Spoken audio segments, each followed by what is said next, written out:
Welcome to our next lesson in our Plastics and Polymers chapter.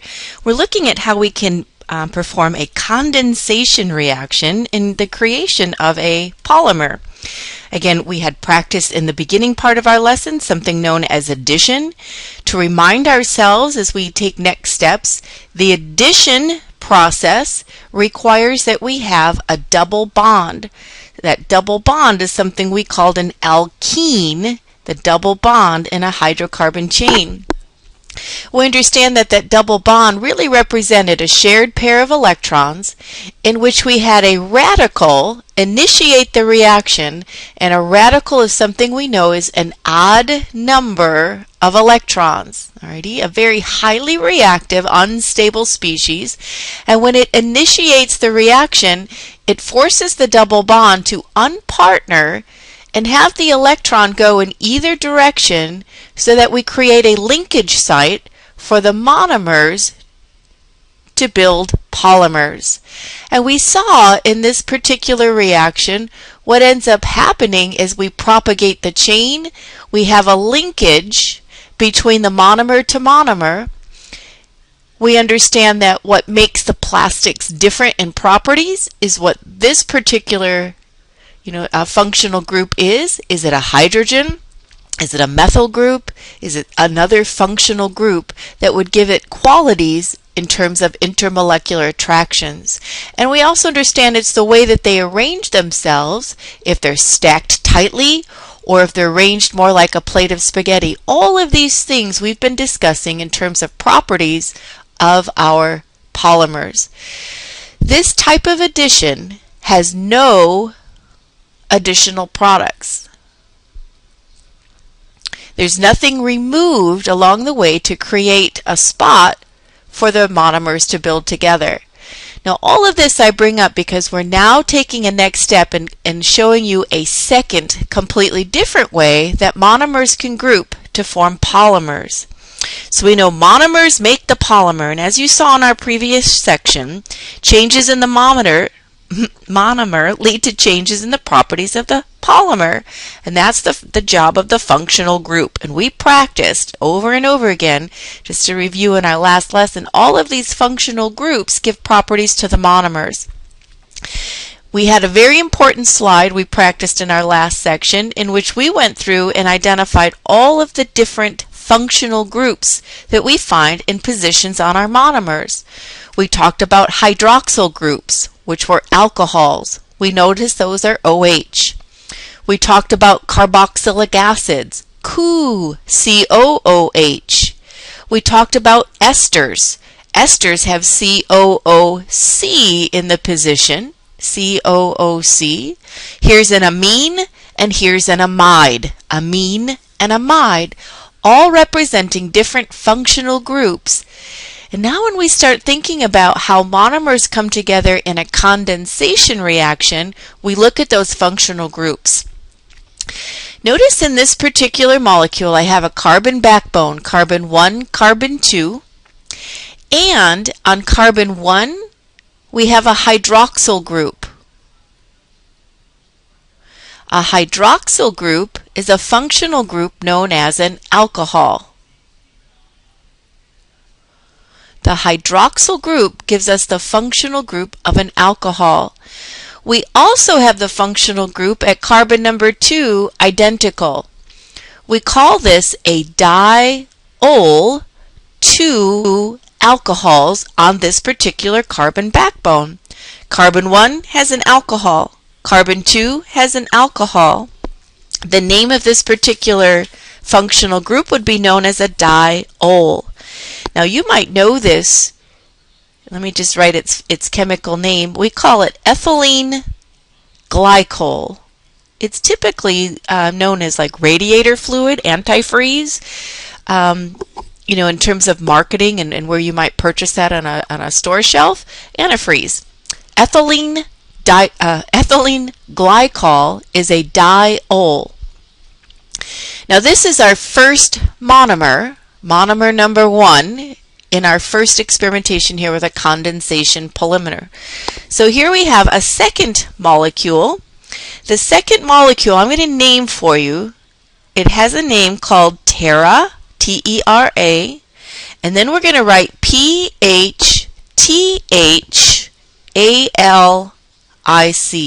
A-L-I-C, terephthalic acid, terephthalic acid. And what happens here is that this pH is silent, terephthalic acid. I wanted to make this note. This pH is silent, so we just simply say terephthalic acid. And now we have our two monomers coming together to give us an example of a polymerization that occurs through a condensation. All right, lots of big words here. Let's get this going again. Remember our functional groups? Here we have a molecule, and at the end of it, we have a carboxylic acid. You notice how I put in the name terephthalic acid? The acid is coming from the functional group, here the carboxylic acid. On one end of this molecule, we have a carboxylic acid functional group. On the other end of this molecule, do you notice how we have an alcohol functional group? This is that hydroxy, hydroxy. The hydroxyl group here, this OH, is the functional group known as an alcohol. The COOH is our carboxylic acid. Alrighty, so here we have this reaction occurring where we have a diol known as ethylene glycol, and we have something known as terephthalic acid. Now the terephthalic acid and our ethylene glycol are going to give us a polymerization reaction. And I want us to consider how that happens. In the condensation, you can start to kind of predict we're going to remove water. And let's take a look. I'm going to just give us some screen down here, and I want you to draw this with me. Let's just take a moment, and I'm going to, just to give you a page reference, let's take a closer look at page 387. Alrighty, let's draw together silent pH, phthalic acid, terephthalic acid. Now, again, you can watch with me. You're looking at page 387. We have the functional group of a carboxylic acid. So you notice how I'm going OH, C, double bond O. There's the carboxylic acid. It's attached to a phenyl ring, and let's draw that to kind of make sure we understand what we're looking at. And instead of putting that ring, a circle, I'm going to remind us that that circle means alternating single double bonds all the way around. So just to highlight what we've done here, this particular carbon is attached. I didn't draw that well. That this bond actually has to go into at a corner. So let's just neaten it up a little bit, and sometimes it's difficult on this pen, but I want to be sure I'm making this correct. So we have a very accurate structure.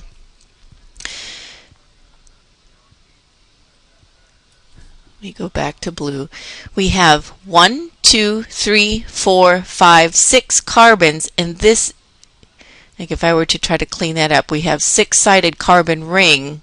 They're all equal sides, but so we have 1, 2, 3, 4, 5, 6 sides. Can you see that? And so the bond has to attach to a corner here. All right, so that's the carbon corner.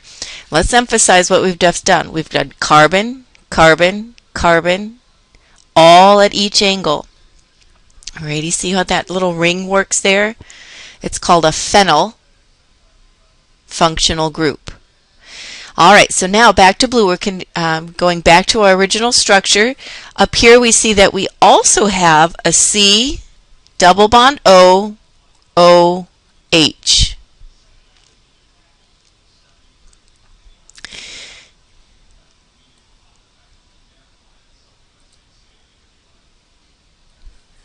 Alrighty, so we've got that written with me.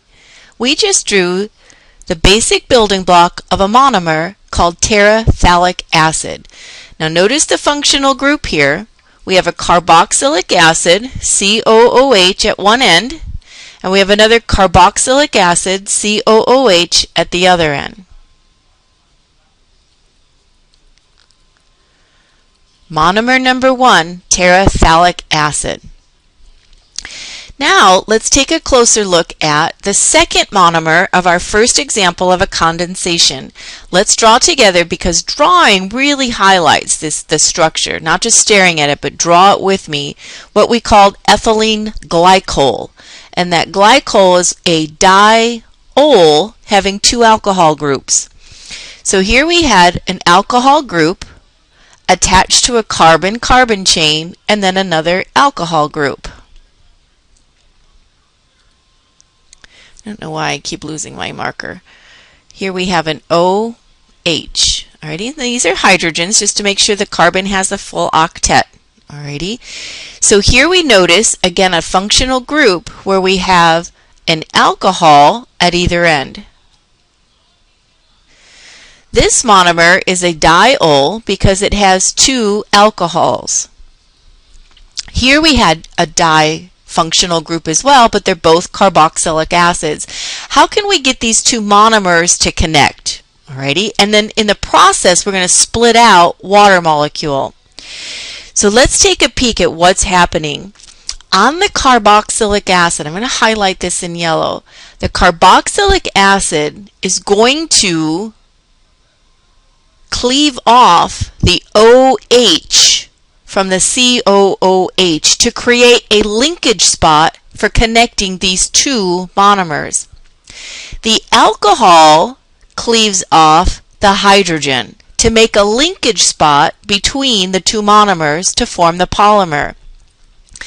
The OH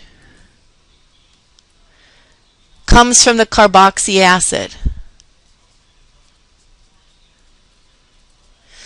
The H comes from the alcohol. And when I take an OH and an H, you can see that we're actually making HOH, which we know to be water. By removing an OH from the carboxylic acid to make a linkage spot, and to remove the H from the alcohol to create a linkage spot, we're removing water, and that's the process known as a condensation reaction. Let's take a peek at how they would connect. Alrighty, so here we have our first molecule is a carboxylic acid. It donates, or it cleaves off to make a linkage spot, an OH molecule, and it's on both sides of the terephthalic acid. The alcohol down here, the diol known as ethylene glycol, it's going to give off an H to create a linkage spot. So let's kind of take a look at the overall product then as we begin putting the 2 monomers together to create the polymer. What we end up having, let's just begin with the terminal end. And again, I have to draw that connection. So I have 1, 2, 3, 4, 5, 6. And I'm just going to put a ring in there to remind ourselves that just means alternating double single bonds in this backbone of the terephthalic acid. And then here, and let's just also remind ourselves we have 1, see this is our first position. We can call that carbon 1, carbon 2, carbon 3, carbon 4.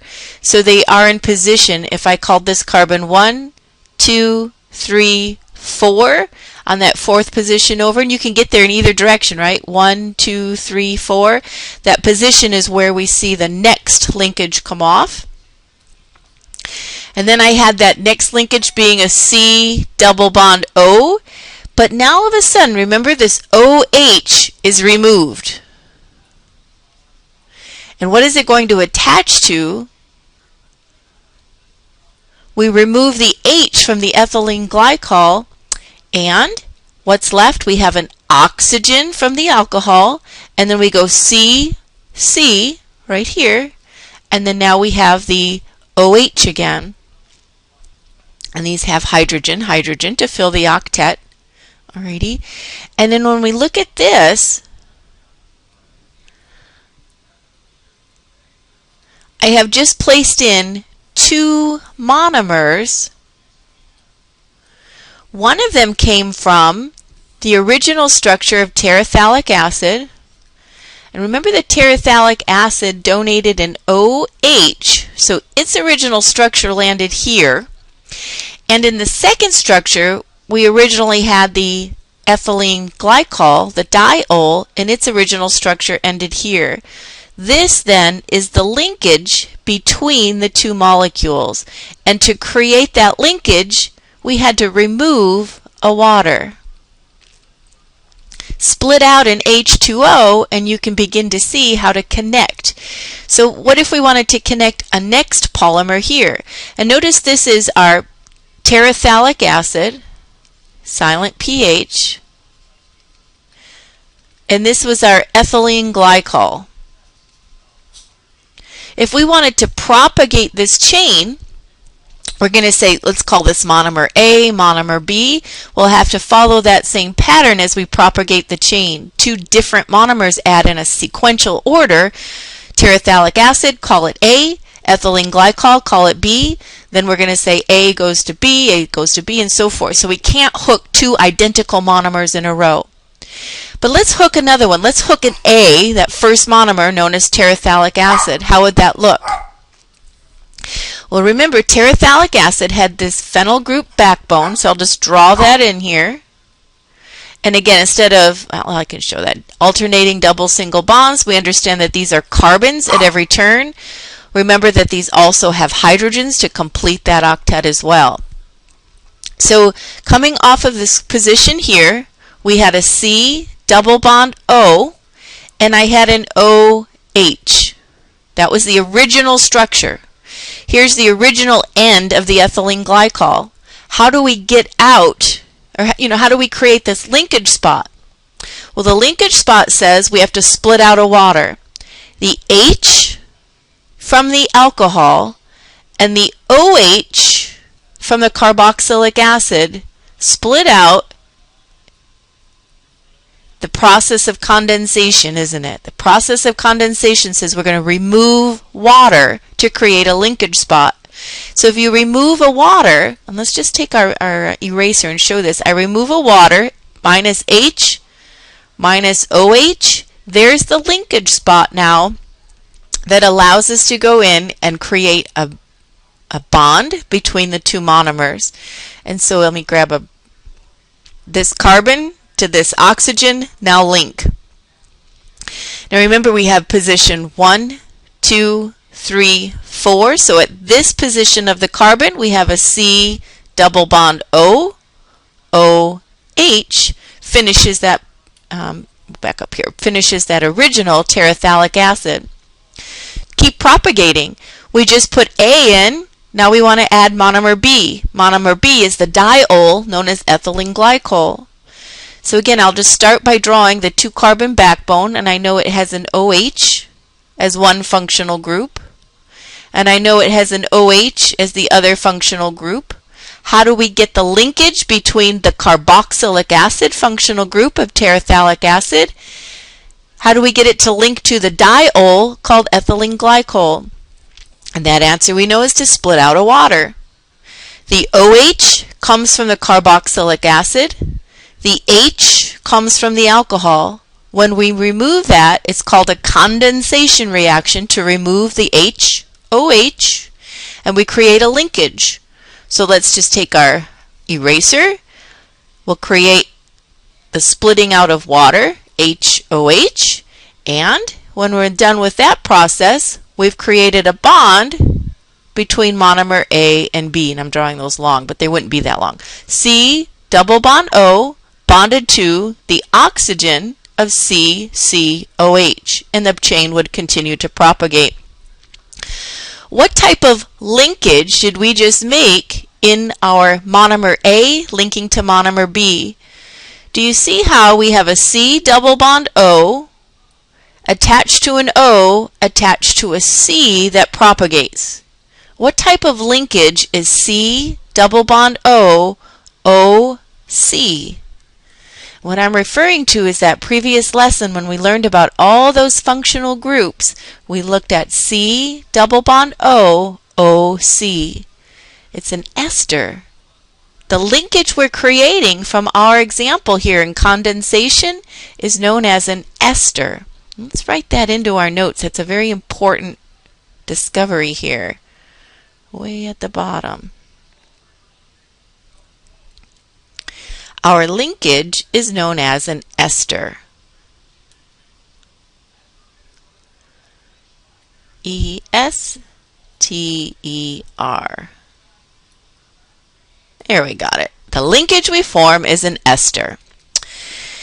What we've just done really is our first condensation polymerization. To understand how those copolymers form, we join one molecule to the next, splitting out the water molecule. So here's an example question of an application that we just practiced. We're told to draw the diol, and by the way, the polymer that we were just making is known as Polyethylene Terephthalate. You hear that called PET. Polyethylene Terephthalate. Remember that pH is silent. We had the diol structure. Please include all hydrogens. What was that initial monomer we were just building? Well, the diol had a carbon-carbon backbone. It had the diol feature, which means it had the OH, the alcohol functional group, at end of each carbon. And we make sure that each carbon has a full octet. Alrighty, so here we have our first monomer, and it is called a dialcohol, a diol, that alcohol ending. Alrighty, so the structure of the first monomer, we called it ethylene glycol, antifreeze. Now it asks us to draw the second monomer. Please include all hydrogen. Notice this is called a diacid. The diacid comes from the terephthalic acid. If you need help, terephthalic acid, remember, is drawn for us right there on page 387. We had a carbon cyclic structure, so I'm going to choose to start there because we have to draw in all 6 carbons in a cyclic structure with 6 sides.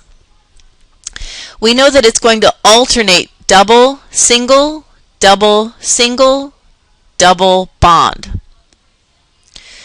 Let's call this position carbon 1, and what we would have then is our first functional group of C double bond O, OH, carboxylic acid, C double bond O, OH. If this is carbon 1, let's count. 1, 2, 3, 4. This is where the next carboxylic acid will come off. And I get there in either direction, don't I? Carbon 1, 2, 3, 4. This is the linkage spot right here.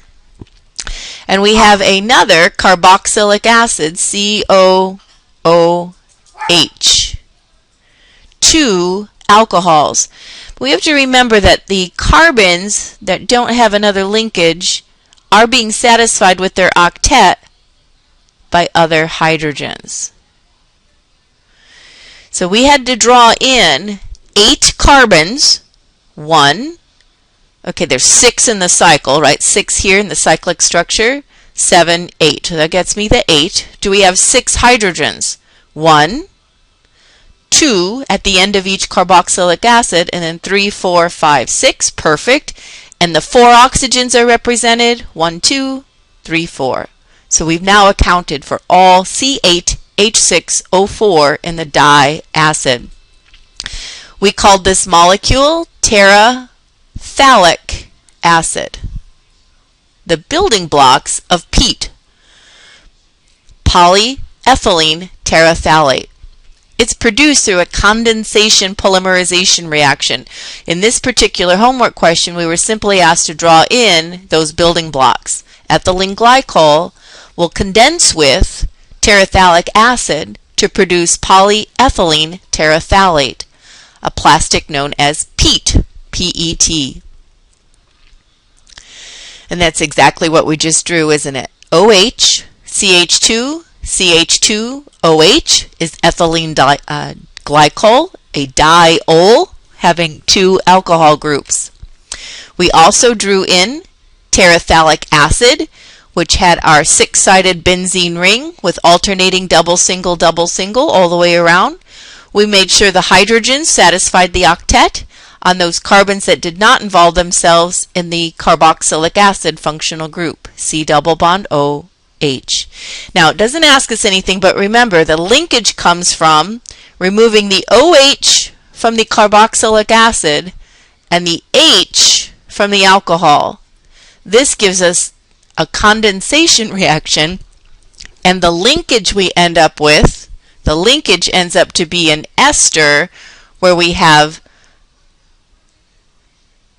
a C, O, C double bond O, and we continue the chain there, and so forth. Our peat, which is known as polyethylene terephthalate, sometimes we hear it in its manufactured name called Dacron, is a polyester synthesized through the condensation reaction below. We have two functional monomers, right? The functional group of the carboxylic acid and the functional group of the alcohol. We now want to know how these two, monomer A, monomer B, monomer A, monomer B, let's show how they repeat. So in a condensation reaction, the monomers called ethylene glycol, that's the diol, and the terephthalic acid, that's with the benzene ring, are shown below. Add the bonds and remove atoms as necessary to show the structure of a two repeating unit portion of the longer polymer chain of peat. So here we had to pull up our little toolbox here. There's an eraser that you're going to go in and erase, and you'll end up drawing just simple bond between them. You don't have to scoot things around. You just end up drawing a bond between them. So I won't be able to activate that on the slide, but I can show us what we want to erase is the OH and the H. There's your condensation reaction. Alrighty. So with the OH coming from the carboxylic acid,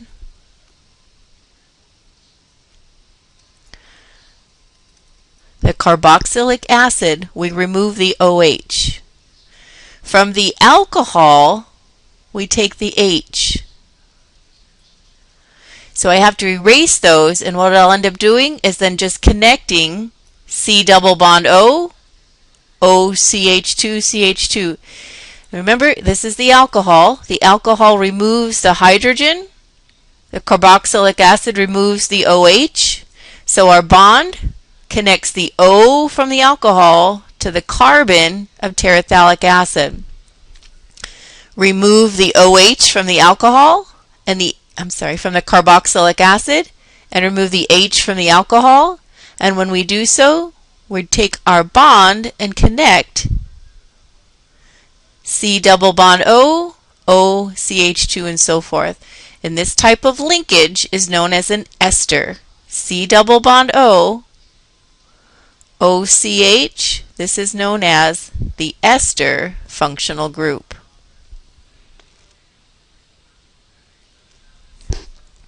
And when we cleaned it up, just so I can show you the after picture, we had our functional group known as C double bond O. This is your ester linkage. Now notice what we've done here at the end. And I'll just go back and show this original molecule had an OH here. This at the end had an original OH here. And just take note that how they ended that. They took the OH and the H and just kind of left that off before I screen captured there.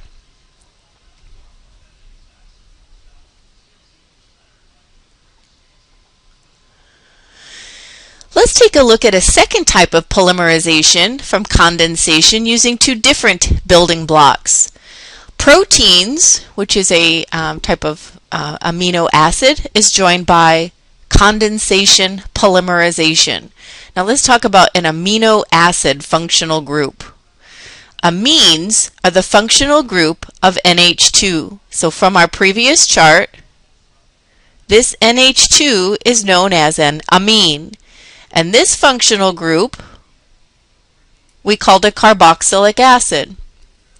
We have an amine and a carboxylic acid all in the same structure.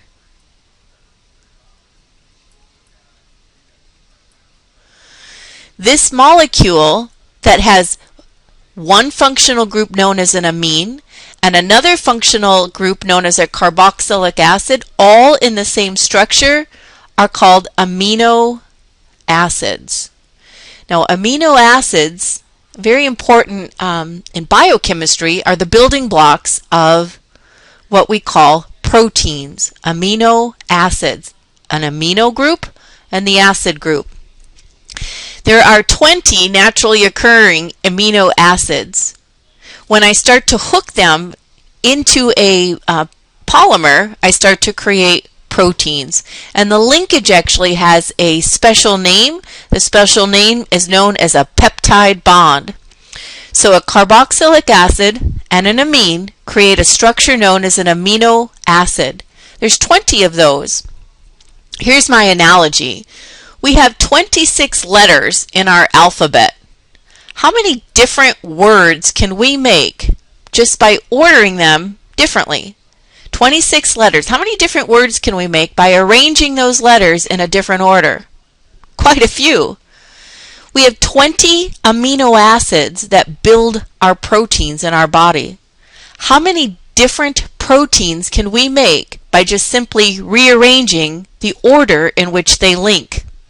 Quite a few. Same analogy. They're the building blocks. Amino acids are the building blocks of proteins, just as letters are the building blocks of words. And the arrangements are very, very critical in creating the correct protein for a specific function. If we have an amino acid and it polymerizes with a second amino acid, it's through the process known as a condensation reaction. Just as in the previous example, to remove the water, we split the OH from the carboxylic acid. And this time, instead of from an alcohol, it's from the amine. The amine donates the hydrogen to create the linkage spot, and there is our water splitting out. The carboxylic acid removes OH. The amine removes H to remove a water to create the linkage spot, and the reaction would propagate. When we bond the carboxylic acid from monomer 1 to the amine group from, let's say, amino acid number 2, so here's the original amino acid 1, here's the original amino acid 2. When I link them together, that bond is known as a peptide bond, and I've removed a water molecule. An OH from the acid and the H from the amine were removed to create a water, and that linkage spot is known as a peptide bond. That covalent bond that forms between the carboxylic acid of one amino acid and the NH2 group of the next. And the peptide bond, so here's some language. It just says we made a dipeptide. Dipeptides can keep propagating to make polypeptides. Polypeptides can keep propagating until we end up with a full-blown protein, millions and millions of monomers long. Shown here is the structure of L-aniline. This is a amino acid by name. Check the box next to the structural components that are common to all amino acids. So here we have carbon 1, carbon 2. The functional group coming off of carbon 1 is the amine. That functional group is common to each and every of our 20 amino acids.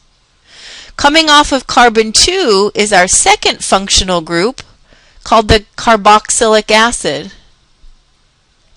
Both functional groups must be present on adjacent carbons to create an amino acid. We have our carboxy acid, and we have the amine on carbon 1, carbon 2, All 20 amino acids must have those two on adjacent carbons to classify. When we combine these, we create what's called a peptide bond. So very similar, you have a toolbox that will pull up on your sapling, and notice this little eraser here. We want to erase to create a linkage. Now I can't erase, but I can highlight.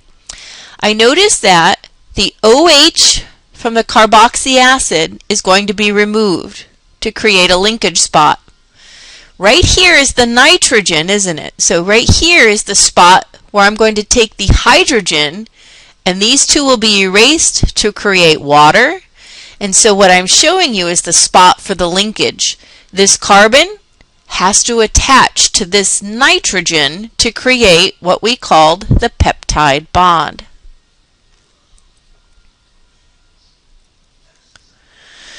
Let's keep propagating. Here's the carboxylic acid, COOH. We know to remove the OH from the carboxylic acid, and in this monomer we have to attach it to the hydrogen from the nitrogen, the amine group here. So this is an OH and an H, and it doesn't matter, friends, you can take this hydrogen or this hydrogen. Over here we only had one because the other direction did not contain a hydrogen, so we didn't have a choice. But here we do. I can grab this one or this one, doesn't matter, but we're going to remove the water, and when we do so, we create a linkage spot where the carbon double bond O goes to NH. By the way, this is known as an amide linkage. An amide because we have C double bond O, N, C, and onward. So that's the amide. The amine, NH2, with the carboxylic acid, COOH, when they link, the new functional group is known as an amide. And I can kind of show that all cleaned up by taking an after picture, and we've drawn just exactly what we had. The CON, this is called your peptide bond. And the functional group is known as an amide. Same idea here. We did C double bond O going to NH, COOH, CH2. So with this particular problem, we just had to erase and create the linkage. When I show my work, I'm kind of showing you how we arrived there. This is what the cleaned up product ended up looking like. Nylon is another common example of a condensation reaction. So building nylons, actually a very strong natural fiber here that we modeled after.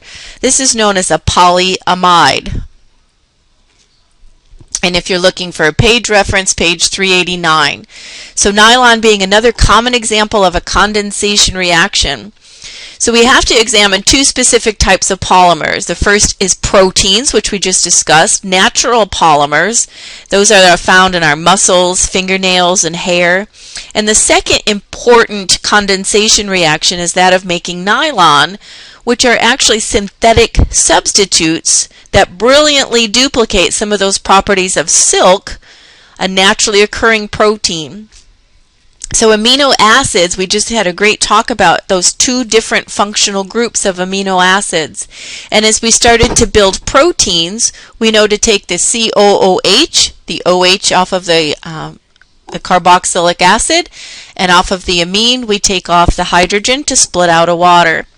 But if we compare that to the process of making nylon, the first monomer in making nylon is called adipic acid. Adipic acid. It also has the functional group of COOH at both ends of its carbon chain. COOH, COOH, adipic acid. Also note here that it's CH2 taken 4 times, so it is a lengthier chain. It's actually 4 carbons in a row, and each one has that octet on it. Alrighty, so that's really what I wanted you to see, is that what we have going on here is a longer chain than at first it might appear.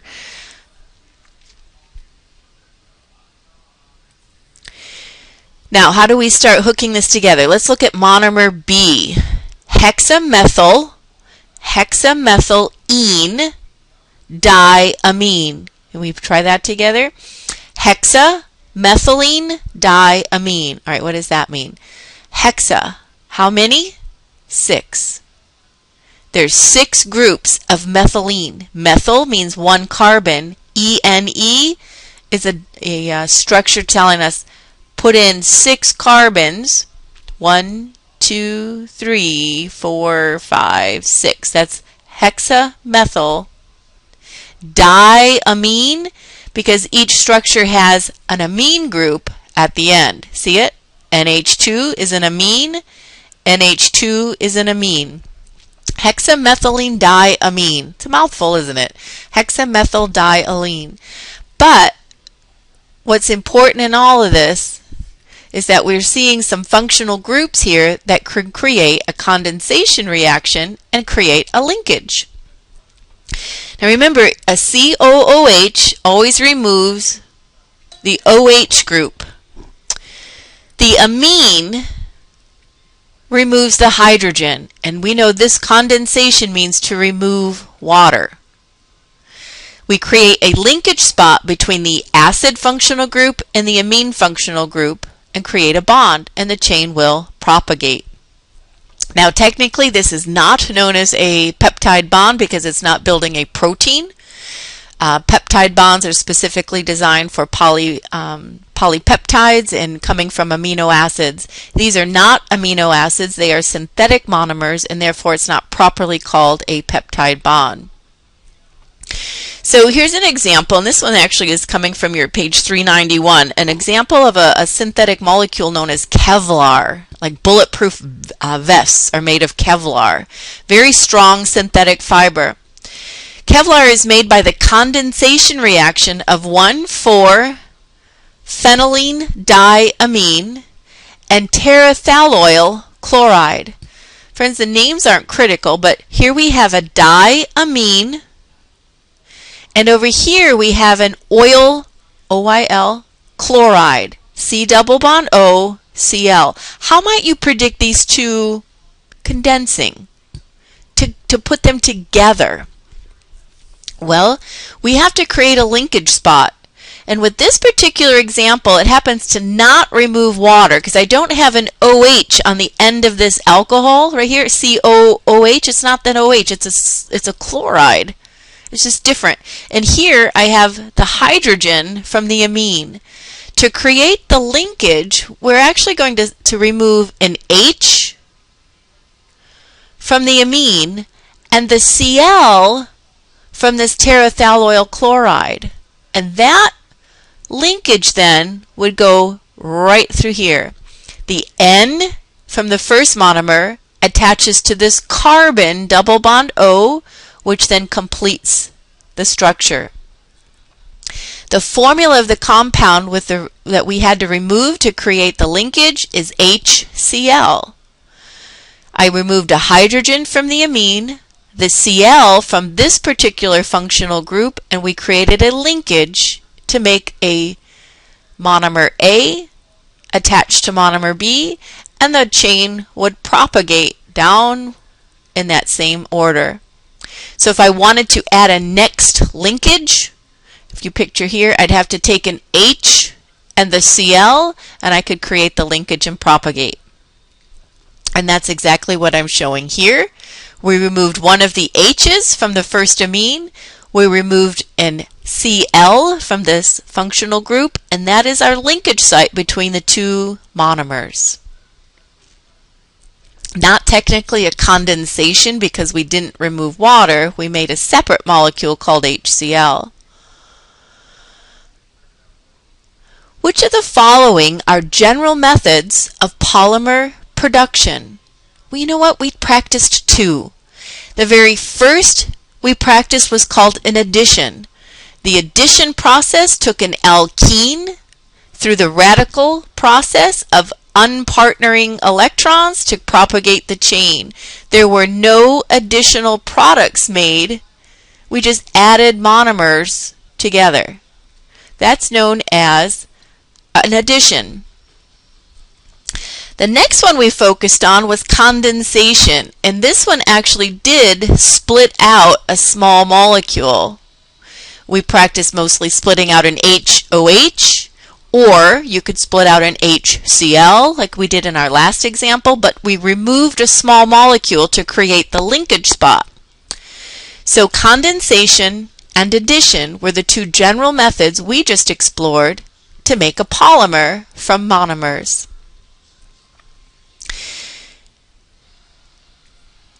In our next and I'll bring closure to our lesson here, thinking about, all right, so now we've understood a lot of great chemistry in terms of building monomers to polymers and polymers into these plastics. The last part of your lesson, and you'll go through and do a lot of great reading, and I have a video instruction on being plasticized. What do we do with all of this plastic? You're going to read a little bit about the 4 R's. It starts on page 391 and kind of continues there. But as you bring closure to these lessons, I want you to just ponder, we've produced over 265 million metric tons of plastic in the world as of 2012. So, 4 years ago now. We need to start considering sustainable answers to the question of how do we deal with all this plastic waste?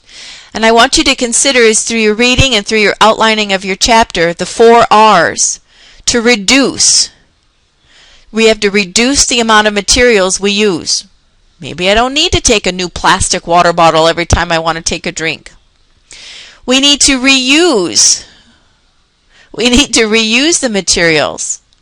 Perhaps I can refill my plastic bottle instead of throwing it away.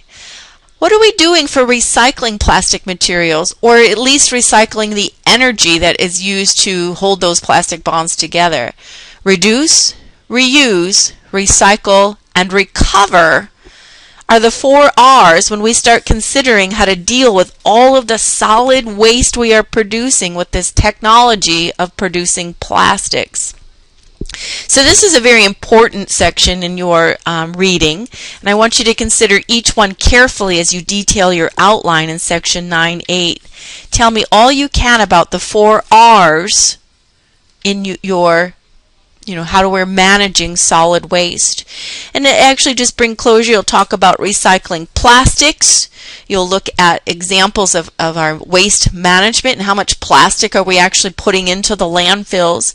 Carefully consider in your outlining how much plastic really does end up as municipal solid waste, and what can we do to actually start reducing the tonnage. I mean, absolutely metric tons of plastic go into the ground every year.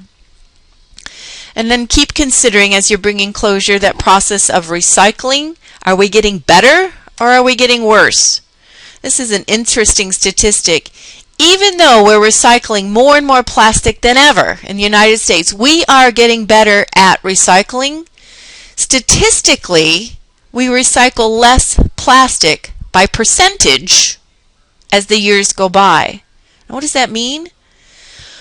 Our production of plastics has increased so drastically, are increasing so drastically that even though we're recycling, it's a smaller percentage overall. So if this is year 2008 or 1995, what we're looking at is we made quite a bit of plastic and we recycled not so much. We recycle more, but in comparison to how much we produce, it's a smaller percentage. What are we going to do about this? When we become a plasticized society, it's this never-ending loop, isn't it? Consider that as you're bringing closure to your lessons and as you think about the process of renewable materials. What is polylactic acid, PLA? Tell me about that in your reading. And the last thing, suppose the mass of plastic waste generated from a large appliances was 4.07 tons.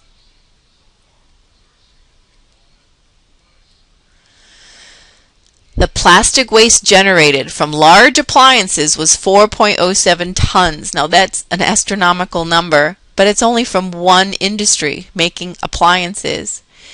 If 0.22 tons were recovered for recycling, What percentage of the waste generated was recovered? It's going to be significantly small. We recovered 0.22 out of the 4.07 tons. What percentage did we actually recover? And I'll let you calculate that, and that percent will be that last homework question. It's been a pleasure talking about plastics and polymers with you. I've concluded my lessons. Keep up the great work as you bring closure to your lessons in Chapter 9.